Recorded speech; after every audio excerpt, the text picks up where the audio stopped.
my dear students, welcome to NP Biology YouTube channel. आज हामी प्लाज्मोडेमको second part erythrocytic cycle asexual साइकलकै erythrocytic cycle पढ्न गइरहेका छौं। फर्स्टमा हामीले प्रिइरिथ्रोसाइटिक साइकल, सेकेन्डमा एक्जिइरिथ्रोसाइटिक साइकल सिजोगोनीको र तेस्रोमा इरिथ्रोसाइटिक साइकल पढ्न गइरहेका छौं। इरिथ्रोसाइटिक साइकल यसलाई सिजोगोनी साइकल फेज जे भन्दा चाहिँ हुन्छ। इरिथ्रोसाइटिक साइकल आरबीसी मा हुन्छ।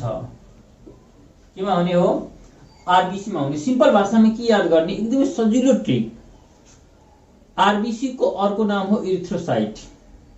त्यसैले आरबीसी मा हुने साइकललाई चाहिँ के भनिन्छ? Erythrocytic cycle. धेरै स्टुडेन्टलाई चाहिँ कन्फ्युजन हुन्छ, याद गर्नुपर्छ कि इरिथ्रोसाइटिक हुने के हो, केमा कम्प्लिट चाहिँ हुन्छ। सिम्पलमा याद गर्ने, इरिथ्रोसाइटिक आरबीसी लाई भन्छ, आरबीसी मा हुने साइकल। आरबीसी ह्युमन को आरबीसी मा चाहिँ हुन्छ। त्यो हो। अब यसमा आउने कि इरिथ्रोसाइटिक साइकलमा कुन प्यारासाइट को कुन फर्मले एट्याक चाहिँ गर्छ। हामीले एक्जिइरिथ्रोसाइटिक साइकलमा पढेका थियौ माइक्रोमेटाक्रिप्टोजोइट, याद होला। माइक्रोमेटाक्रिप्टोजोइट त्यो एट्याक चाहिँ गर्छ प्लाज्मोडियम भाइवेक्स को केसमा। यो कुरा चाहिँ याद गर्ने मोस्ट इम्पोर्टेन्ट कुरा हो। प्लाज्मोडियम भाइवेक्स को केसमा माइक्रोमेटाक्रिप्टोजोइटले कुनै पनि आरबीसी जुन हुन्छ त्यो म्याच्योर हुनुपर्छ। भनेको म्याच्योर आरबीसी लाई एट्याक चाहिँ गर्छ युजुअली। तर प्लाज्मोडियम फाल्सिप्यारमले कुनै टाइपको भनेको इम्याच्योर, म्याच्योर, ओल्ड सबै आरबीसी लाई एट्याक चाहिँ गर्छ। यो एउटा इम्पोर्टेन्ट पोइन्ट हो, इन्ट्रान्सतिर चाहिँ सोधिन्छ। यो कुरा चाहिँ नोट गर्नुपर्छ। अब आउने कि यो भयो आरबीसी। यो के भयो? आरबीसी। आरबीसी लाई एट्याक गर्ने के हो? माइक्रोमेटाक्रिप्टोजोइट।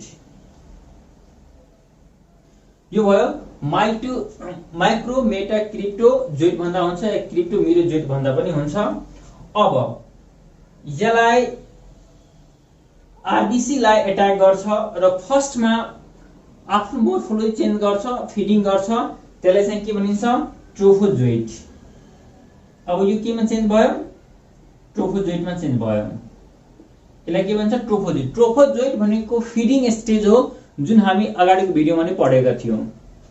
अब यो ट्रोफोजोइट फिडिङ गर्ने क्रममा राम्रोसँग ध्यान दिनु होला।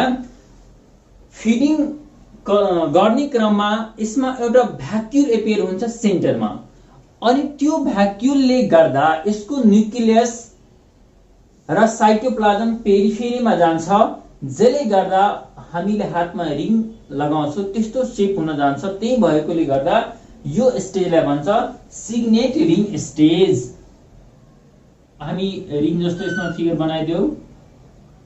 यो फिगर कसरी बनाइरहेछ त्यो कुरा पनि याद गर्ने। यो भयो भ्याक्युल। भ्याक्युलले गर्दा यो न्यूक्लियस के भयो त माथि सर्यो, साइटोप्लाज्म पनि पेरिफेरीमा चाहिँ सर्यो, यो रिङ जस्तो देखियो। त्यही भयो, त्यसैले गर्दा यसलाई के भनिन्छ? Signet ring stage. यो भयो सिग्नेट रिङ स्टेज। अब हामी अर्को स्टेपमा गइरहेका छौं। अब यो हुन्छ अमोबॉइड स्टेज। अमोबॉइड स्टेज नामै हो अमोबॉइड स्टेज। कस्तो हुन्छ? अमिबा जस्तो हुन्छ। यो कस्तो भयो? अमिबा जस्तो भयो। त्यही भएर यसलाई के भन्छ? अमोबॉइड स्टेज। अब अर्को यो भयो सिजोन्ट।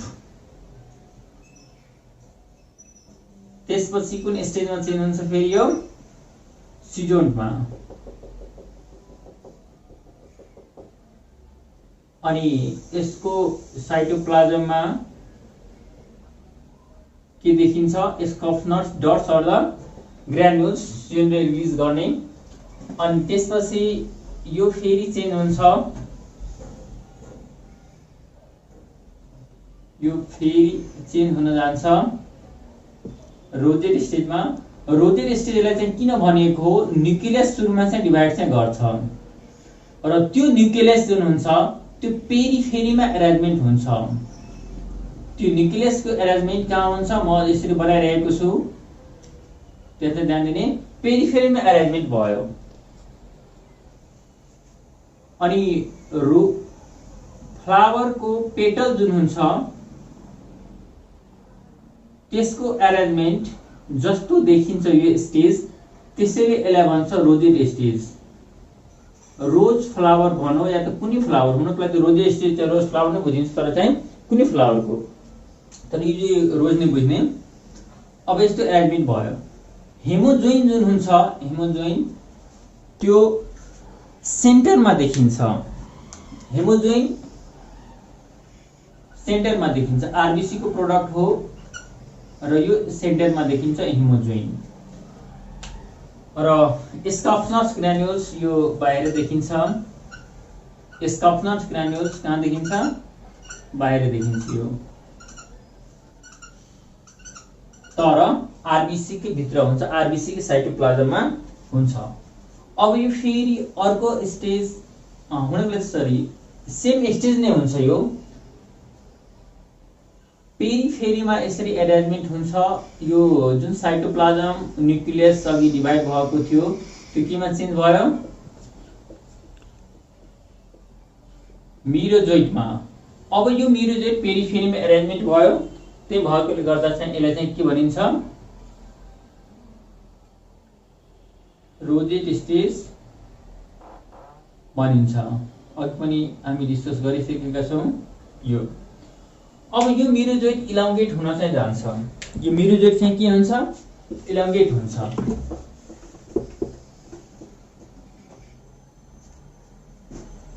अब हामीले यसलाई यसरी बनाऊ, यो मिरोजोइट के भयो, इलाङ्गेटेड भयो।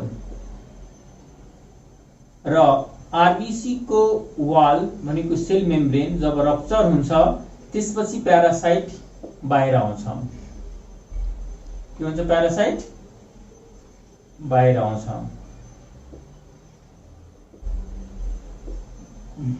कति विद्यार्थी कमेन्ट चाहिँ थियो कि सर कसरी फिगर बनाइराख्नु भएको छ, त्यसरी सिकाइदिनुको लागि। त्यसैले सरले जसरी बनाउनुहुन्छ त्यो कुरा याद गर्दै जाने र त्यसरी नै बनाउँदै जाने हो।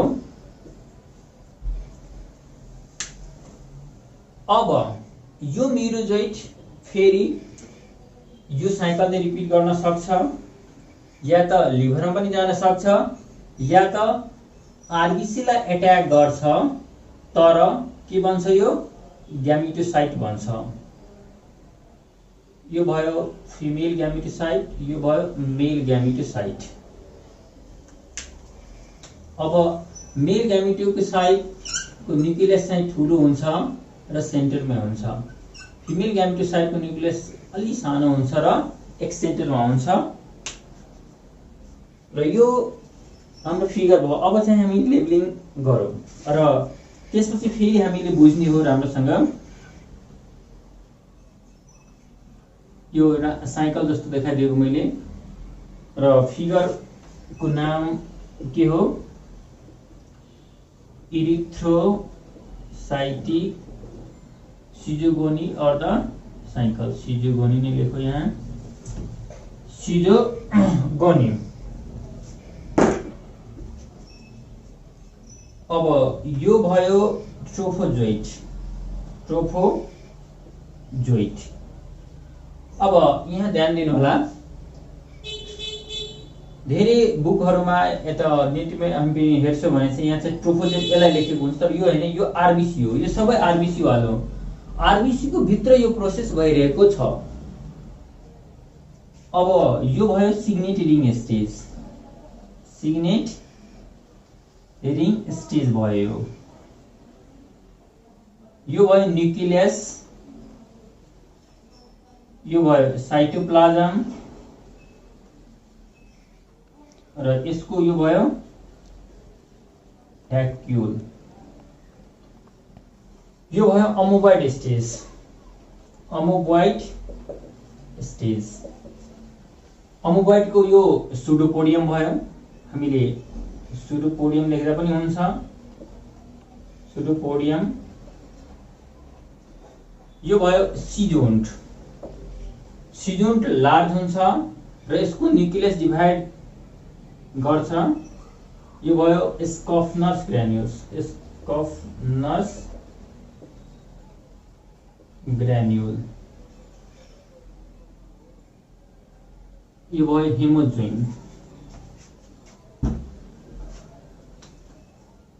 यो हेमोजुइन भयो। यहाँ पनि हेमोजुइन रिलिज हुन्छ ब्लडमा। यो हेमोजुइन रिलिज हुन्छ ब्लडमा।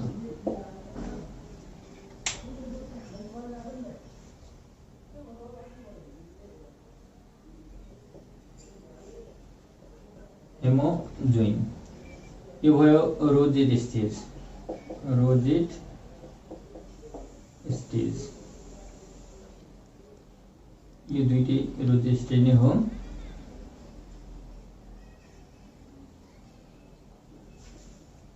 यो भयो मेरो जोइट।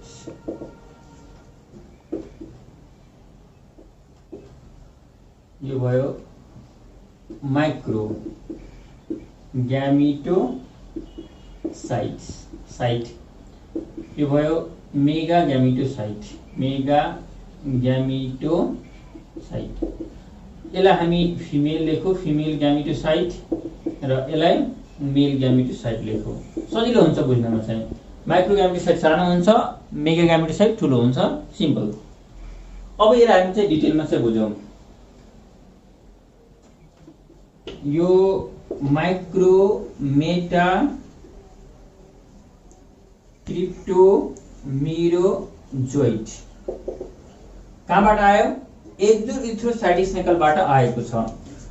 ब्लडमा आउँछ र प्लाज्मोभाइरसको केसमा चाहिँ म्याच्योर आरबिसीलाई एट्याक गर्छ। म्याच्योर आरबिसी एट्याक चाहिँ गर्यो। अब यो मोर्फोलोजी चेन्ज भयो, ट्रोफोजोइट भयो। ट्रोफोजोइट भनेको फिडिङ स्टेज हो। अब यो ट्रोफोजोइटले साइटोप्लाज्म हेमोग्लोबिनलाई खान्छ। आरबिसी को खाने क्रममा र डेभलपमेन्ट हुने क्रममा भ्याक्युल एपियर हुन्छ र यो भ्याक्युल सेन्टरमा गएर बस्छ। यो ट्रोफोजोइटको सेन्टरमा गएर बस्छ, जसले गर्दा साइटोप्लाज्म न्युक्लियस पेरिफेरीमा जान्छ र यो स्टेज हामी हातमा लगाउने रिङ जस्तो देखिन्छ। त्यही भएकोले गर्दा यसलाई चाहिँ सिग्नेट रिङ स्टेज भनिन्छ। तब त्यसपछि भ्याक्युल डिसेपेट हुन्छ। केही बेरपछि के हुन्छ? भ्याक्युल डिसेपेट हुन्छ र यो प्यारासाइट इरेगुलर अमिबा जस्तो देखिन थाल्छ। यसलाई भन्छ अमोबाइड स्टेज। अमोबाइड स्टेजमा सुरुपोडिया हुन्छ। त्यो सुरुपोडियाको हेल्पबाट यसले चाहिँ जति पनि कन्टेन्ट हुन्छ साइटोप्लाज्मको, आरबिसीमा साइटोप्लाज्म हुन्छ, सबै कन्टेन्टलाई खाइदिन्छ। र अब यो केमा चेन्ज हुन्छ? फेरि सिजोन्टमा। अब यहाँ अनि बुझ्नुपर्ने चाहिँ कुरा चाहिँ के छ? हेमोग्लोबिन जुन इम्पोर्टेन्ट कम्पोनेन्ट हो आरबिसी को, हेमोग्लोबिन को आरबिसी को कम्पोनेन्ट हेमोग्लोबिन हो। हेमोग्लोबिनमा दुईटा कुरा चाहिँ हुन्छ, एउटा हेम हुन्छ र एउटा ग्लोबिन हुन्छ।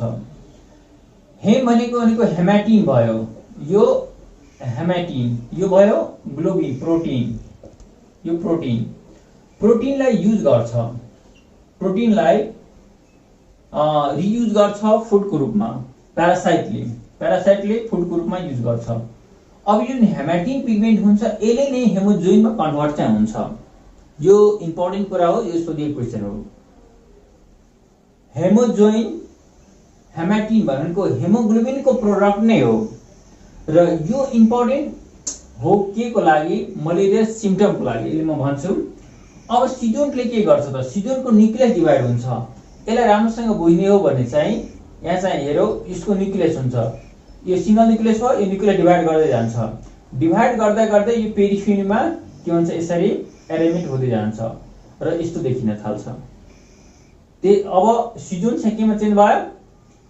रोजेट स्टेजमा चेन्ज भयो र पेरिफेरीमा जति न्युक्लियस हुन्छ त्यति पार्टमा नै साइटोप्लाज्म पनि यसरी चाहिँ डिभाइड चाहिँ गर्छ। अब यो साइटोप्लाज्म डिभाइड गर्छ भने यो स्टेज नै यस्तो देखिन थाल्छ। भनेको यो मेरोजोइट, यो साइटोप्लाज्म र यो न्युक्लियस सँगसँगै यो केमा डेभलप हुन्छ? मेरोजोइटमा डेभलप हुन्छ। अब मेरोजोइट इलाङ्गेट हुन्छ, जसले गर्दा आरबिसी के हुन्छ त? आरबिसी को वाल ब्रस्ट हुन्छ र केमा कन्भर्ट हुन्छ? रिलिज हुन्छ ब्लडमा। अब यो जुन मेरोजोइट छ त्यो ह्युमन ब्लडमा रिलिज चाहिँ हुन्छ। केमा रिलिज हुन्छ? ह्युमन ब्लडमा। र ह्युमन ब्लडमा के रिलिज भइरहेको छ? हेमोजोइन। अब यो ठाउँमा चाहिँ ध्यान दिने होला। हेमोजोइन जुन हुन्छ ब्लडमा रिलिज भइसकेपछि सिम्पटम देखाउन थाल्छ, भनेको मलेरियल सिम्पटम। जुन मलेरियल सिम्पटम हुन्छ त्यो देखिन थाल्छ। यसले गर्दा नै इन्टरभल फिभर जुन चाहिँ मलेरियल फिभर हुन्छ नि, मलेरियल फिभर जसलाई चाहिँ हामी के भन्छौँ? Interval fever. इन्टरभल फिभर आज आउँछ, भोलि आउँछ, फेरि पर्सि आउँछ। यसले देखाउने हो सिम्पटम चाहिँ, यसले देखाउने हो। अब यो साइकल कम्प्लिट गर्नको लागि 48 आवर लाग्छ। अब यहाँ पनि ध्यान दिने हो, इरिथ्रोसाइटिक साइकल कति घण्टामा कम्प्लिट हुन्छ? 48 घण्टामा। भनेको आजबाट सुरु भयो भने भोलि गरेर चाहिँ सकिन्छ, भोलि होइन पर्सि सकिन्छ। यो साइकल सुरु भयो, 48 घण्टामा सक्यो, त्यसपछि सिम्पटम चाहिँ देखिन्छ। सिम्पटम देखिनेपछि के हुन्छ त केही आवर पछि चाहिँ रिल्याप्स हुन्छ र त्यसपछि यो साइकल फेरि कम्प्लिट हुन्छ भने सिम्पटम देखिन थाल्छ। त्यसैले यो तेस्रो दिनमा देखिने हो। 2 दिनमा त यो नै कम्प्लिट हुन्छ, तेस्रो दिनमा सिम्पटम चाहिँ देखिने हो। यो हेमोजोइनले गर्दा हुने हो। अब नि यो जुन मेरोजोइट हुन्छ, यो मेरोजोइट फेरि फ्रेस आरबीसी लाई पनि एट्याक गर्न सकिन्छ। फ्रेस आरबीसी भयो र यो साइकल कन्टिन्यू गर्छ र धेरै नम्बरमा आरबीसी लाई डिस्ट्रोय गर्छ। या अर्को अप्सन के छ?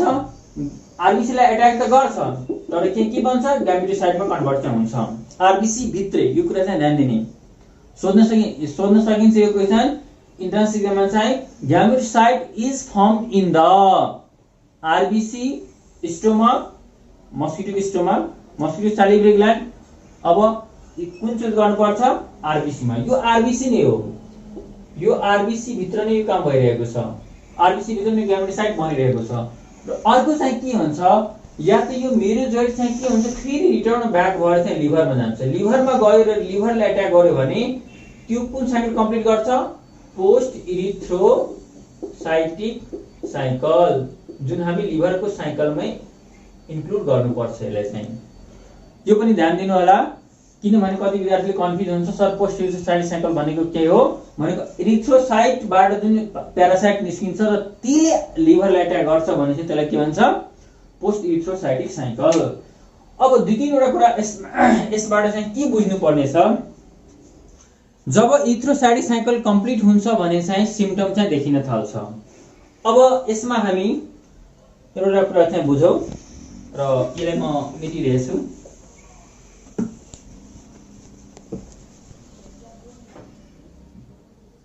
Pre patent period, pre patent period म यो डिफिनेसन भनिदिन्छु जुन प्यारासाइटको लागि पनि काम लाग्छ। ल यसको लागि पनि भनिदिन्छु प्री प्याटेन्ट पिरियड भनेको के हो? प्यारासाइटले बडीमा इन्टर गर्यो, होस्ट बडीमा, त्यसपछि प्यारासाइट फेरि कहिले देखिन थाल्छ? युजुअली ब्लडमा या त एलिमेन्ट्री केनालमा। भनेको infection of the parasite in the host body and demonstration of the parasite in the host body usually in the faeces or blood. यसको केसमा के हुन्छ? ब्लड हुन्छ। त्यसैले बुकहरुमा र हामीले नेटमा पनि हेर्यो भने चाहिँ यो नै लेखेको हुन्छ प्राय जसो चाहिँ के प्लाज्मोनिक केसमा मात्रै दिएको हुन्छ। प्लाज्मोनिक हामी पढ्यो भने चाहिँ ब्लडमा देखिने हो, तर ब्लडमा मात्रै हैन, कुनै कुनै प्यारासाइट इन्टेस्टाइनमा बस्छ भने इन्टेस्टाइनमा पनि देखिन्छ। र यसको लागि अब जस्तो माने कि यो स्पोरोजोइट इन्टर गर्यो, स्पोरोजोइट इन्टर गर्छ, स्पोरोजोइट कहाँ इन्टर गर्छ? स्पोरोजोइट इन्टर गर्यो, फेरि अब स्पोरोजोइट कहाँ जान्छ? लिभरमा, लिभरबाट फेरि के कति दिनमा ब्लडमा आउँछ? अब यो पिरियडलाई भनिन्छ pre patent period, 8 to 10 days. कति हो यसको? 8 to 10 डेज। अब अर्को छ कि incubation period, incubation period. Incubation period भनेको के हो? The time period between infection of parasite और the entry of the parasite into host body and appearance of the first symptom। अब प्यारासाइट कहिले इन्टर गर्यो भनेको इन्ट्री, प्यारासाइट इन्ट्री गर्यो and symptom appearance first symptom यो time पिरियडलाई भन्छ। यो कति दिन इन्ट्री गर्यो प्यारासाइट इन्टर गर्यो कति पछि सिम्पटम देखियो टाइमलाई चाहिँ के भनिन्छ इन्क्युबेसन पिरियड। प्लाज्मोडियम भाइरसको केसमा 14 डेज हो। कति हो 14 डेज। मलाई छ यो दुईटै कन्सेप्ट क्लियर भयो होला। अब त्यसपछि सेक्सुअल साइकल चाहिँ स्टार्ट चाहिँ हुन्छ। यो के भयो असेक्सुअल साइकल जुन ह्युमनमा हुन्छ। सेक्सुअल साइकलको इनिसिएसन ह्युमनबाट नै हुन्छ, ह्युमन होस्टमा नै हुन्छ, तर त्यसको मेजर कहाँ हुने हो मस्किटोमा हुने हो। जुन ग्यामेटोसाइट बन्ने काम यो डेभलपमेन्ट अफ ग्यामेटोसाइट जुन छ यो भयो डेभलपमेन्ट अफ ग्यामेटोसाइट यो ग्यामेटोसाइटको जुन डेभलपमेन्ट जुन हुन्छ नि त्यो आरबिसी मा नै हुन्छ। जुन अघि मैले भनिसकेको छु त्यो मेरोजोइड आरबिसी लाई अट्याक गर्छ तर ग्यामेटोसाइट डेभलप हुन्छ। अब यो एउटा क्वेशन चाहिँ विद्यार्थीको मनमा चाहिँ आउँछ कि यो अरु प्यारासाइटले त इरिथ्रोसाइट साइकल कन्टिन्यू गर्यो तर यसले चाहिँ किन ग्यामेटोसाइट चाहिँ बन्छ। टु कन्टिन्यू द जेनेरेसन सबै अर्गानिजमको टेन्डेन्सी के हुन्छ जेनेरेसन कन्टिन्यू गर्न। त्यसैले चाहिँ जेनेरेसन कन्टिन्यू गर्नको लागि सेक्सुअल साइकल गर्नको लागि यसले के गर्छ ग्यामेटोसाइट बन्छ। माने कि सेक्सुअल साइकल कन्टिन्यू गरेन भने यसको लाइफ साइकल ह्युमनसम्मै लिमिट हुन्छ, मस्किटोमा जाँदैन, मस्किटोमा लाइफ साइकल भएन भने चाहिँ अरूलाई सार्न सक्दैन। त्यसैले चाहिँ यसको इनिसिएसन ग्यामेटोसाइटको डेभलपमेन्ट ह्युमनबाट हुन्छ र यसको ग्यामेटको फर्मेसन फेरि चाहिँ मस्किटोमा हुन्छ। यो हामी नेक्स्ट भिडियोमा चाहिँ पढौला। आजलाई यति नै गरौँ। Thank you of all.